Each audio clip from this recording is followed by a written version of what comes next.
കട്ടതും നീയേ കോൺഗ്രസെ, കട്ടവരെ പിടിക്കാൻ പറയുന്നതും നീയേ കോൺഗ്രസെ.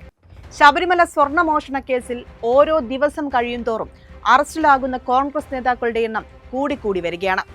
മുൻ തിരുവാഭരണം കമ്മീഷണർ KS ബൈജുവാണ് ഏറ്റവും ഒടുവിൽ അറസ്റ്റിലായത്. കോൺഗ്രസ് അനുകൂല സംഘടനയായ തിരുവിതാംകൂർ ദേവസ്വം എംപ്ലോയീസ് ഫ്രണ്ട് സംസ്ഥാന എക്സിക്യൂട്ടീവ് അംഗമായിരുന്നു ഇയാൾ. നിലവിൽ ദേവസ്വം ബോർഡിൽ നിന്ന് വിരമിച്ചവരുടെ കോൺഗ്രസ് അനുകൂല സംഘടനയുടെ സംസ്ഥാന ട്രഷറർ കൂടിയാണ് KS ബൈജു. ദ്വാരപാലക ശില്പപാളികളിലെയും കട്ടിളപ്പടികളിലെയും സ്വർണം കവർന്നത് KS ബൈജുവിന്റെ അറിവോടെയാണെന്നാണ് പ്രത്യേക അന്വേഷണ സംഘത്തിന് നിർണായക വിവരം ലഭിച്ചത്.